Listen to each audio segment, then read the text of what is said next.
ઘરે છો? અરે આવો આવો રશ્મિબેન, આવો આવો. કેમ છો? આજ તો ઘણા દિવસે તમે ભૂલા પડ્યા. હા, ઘણા વખતથી મળ્યા નહોતા એટલે એમ થયું કે આજ તો પુષ્પાબેનને મળી આવું. અરે આવા તડકામાં તમે ક્યાં ગયા હતા? અરે તડકામાં પણ તમને મળવું હોય એટલે નીકળવું તો પડે ને. આવો આવો બેન આવો. અરે આ તો ટાઈમ પાસ સરસ હો. અરે બેન, મેથીની ભાજી. આ ભાજી વીણું છું અત્યારે. સારું. પ્રીતિ બહાર ગઈ છે તો હું ભાજી વીણી રાખું. આરું પ્રીતિને એટલો ટેકો થાય ને. આ બેન ઘરમાં રહીએ તો બવારો ટેકો તો કરવો જ પડે ને. ચોક્કસ ચોક્કસ એ આપણે બધાએ સમજવા જેવી વાત છે. હા. વવારોને કેમ ટેકો કરે. તમે એ પુષ્પાબેન, આ તમે મેથીની ભાજી વેણો છો તો આજે શું ભજીયાનો પ્રોગ્રામ છે? ભજીયાનો પ્રોગ્રામ તો નથી, પણ તમે કહેતા હો તો આજે ભજીયા બનાવી રાખીએ, એમાં કઈ મોટી વાત નથી. પણ મને એકલીને ખવડાવવું થોડું હાલે. અરે પણ તો ધીરુભાઈને ફોન કરીને બોલાવી લઈએ. તો બરાબર. અને પુષ્પાબેન એકલા મેથીના જ ખવડાવશો? ના રે ના, મેથીના, મરચાના, બટેટાના બધા ઘણા બધા ભજીયા કરશું.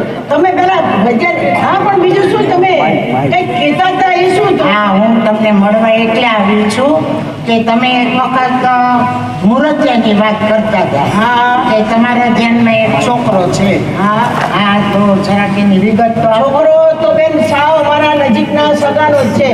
ડાયો છે, સંસ્કારી છે, ભણેલો ગણેલો, અને હમણાં જ એને નોકરી મળી ગઈ બેન, સારામાં સારી. સારું કહેવાય હો. હા પણ તો પછી હવે એને નોકરી મળી ગઈ છે તો હવે એ પાત્ર ગોતે છે. મારા ધ્યાનમાં એક છોકરી છે, એ પણ રૂપાળી, ડાય, ભણેલી, અને એ લોકો પણ ઠેકાણું ગોતે છે. એટલે મને એમ થયું કે આજ તો પુષ્પાબેનને મળી આવું. સમાજનું કંઈક એવું કામ થતું હોય તો આપણે કરવું જ જોઈએ. છોકરી બહુ ડાય છે હો. તો સારું કંઈક એવું બતાવો ને પાત્ર.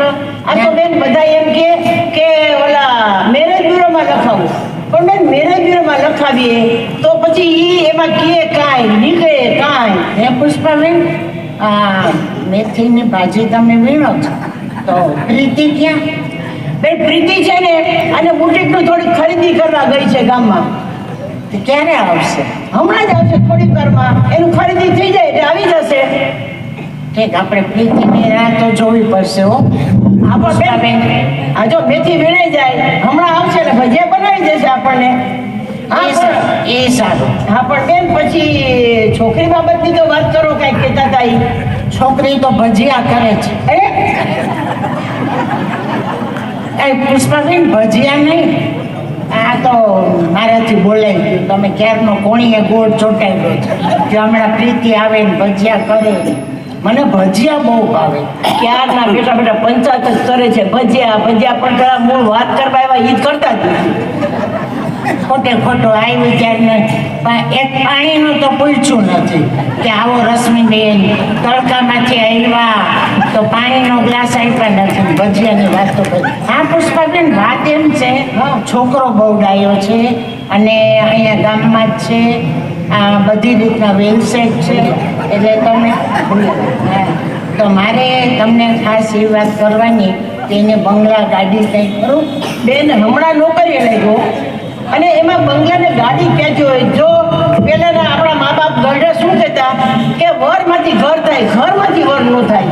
તો પછી આપણે સમજી વિચારીને જો સારામાં સારું અટાણે 2 લાખ જેવો પગાર છે તો 2 વર્ષ થશે તો હમણાં બંગલા ગાડી બધું થઈ જશે. હે પણ બેન તમે જે દીકરીની વાત કરો એને કઈ બંગલા ગાડી છે કાંઈ? પણ તમે ભજીયાનું કરો ને કંઈ બંગલા ગાડી તો ઠીક. બસ આને મોઢામાં પાણી આવે છે. મને તમારે પ્રીતિ આવે અને ક્યારે ભજીયા. મને આ સંબંધ થાય ની પડી છે, આને ભજીયાની પડી, બીજી કઈ વાત જ નથી કરતી. એ જ પુષ્પાબેન, વાત એમ છે એને ત્યાં ગાડી બંગલા કાંઈ નથી. પણ અત્યારે મા બાપને એમ હોય કે આપણે દીકરીને ગાડીને બંગલાવાળા ઘરમાં દઈએ તો શું કે રવિવારે એને બહાર જમવા જોઈએ. પણ બેન રસોઈ તો કરે જ નહીં. બેન અટાણે દીકરીઓ કુંવારી રહી જાય છે એનું કારણ જ આ છે. બંગલા જોઈએ, ગાડી જોઈએ. પોતાના મા બાપ ભાડાના મકાનમાં રહેતા હોય, કાંઈ ગાડી બાડી કાંઈ ન હોય અને દીકરીની અપેક્ષાઓ એટલી બધી રાખે છે કે અત્યારના સમાજનું પતન થવા માંડ્યું અને આને કારણે જ અત્યારે છૂટાછેડા બહુ થવા માંડ્યા. બેન પુષ્પાબેન, આ પ્રીતિ તો કેટલા વાગ્યાના બહાર ગયા છે, ક્યારે આવશે? બેન પણ હવે આને પ્રીતિની જ ઉપાધિ મારે કરવું હું. એમને તમને ચિંતા નથી થતી? પણ બેન આ ધોળો દી છે એટલે એવી ઉપાધિ શું કરવાની? આજે વવારું તો બાય જતી હોય. પણ ઘરે મહેમાન આવે એની મહેમાન ગતિ કરવાની હોય. આમ રીતે 12 વાગ્યા જાય કેમ હાલે? બેન રસોઈમાં તો પારંગત છે.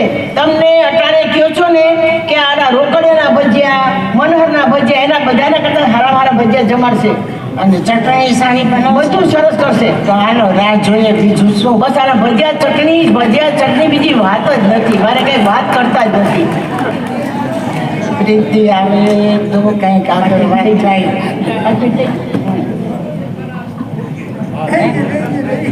ઘરો ઘરો